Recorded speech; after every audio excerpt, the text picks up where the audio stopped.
ട്രേഡിംഗിന്റെ basic concept ആയ സപ്പോർട്ടും റെസിസ്റ്റൻസും അറിയുമോ നിങ്ങൾക്ക്? അതെന്താണെന്ന് ഒരു മിനിറ്റിൽ നമുക്ക് പഠിക്കാം.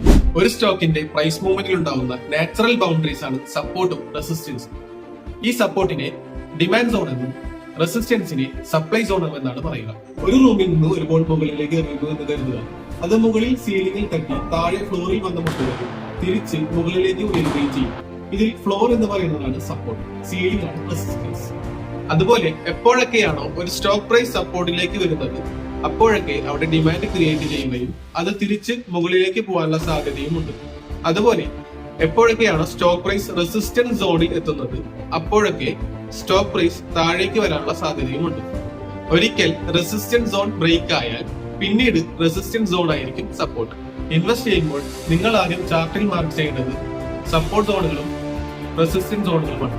സപ്പോർട്ടും റെസിസ്റ്റൻസും എന്ന് പറയുന്നത് ഒരു സ്പെസിഫിക് പ്രൈസോ പ്രൈസ് റേറ്റോ ആവാം. ചുരുക്കി പറഞ്ഞാൽ സപ്പോർട്ടിൽ വാങ്ങുക, റെസിസ്റ്റൻസിൽ വിൽക്കുക. അല്ലെങ്കിൽ റെസിസ്റ്റൻസ് ബ്രേക്ക് ആവുന്ന സമയത്ത് കാൻഡിൽ ക്ലോസ് ശ്രദ്ധിച്ചതിന് ശേഷം സപ്പോർട്ട് സോണിൽ വെച്ച് വാങ്ങാം. ഇതാണ് ട്രേഡിംഗിന്റെ ബേസിക് റൂൾ. ഇതുപോലുള്ള ട്രേഡിംഗ് ടിപ്സിനായി ഈ ചാനൽ ഇപ്പോൾ തന്നെ ഫോളോ ചെയ്യുക.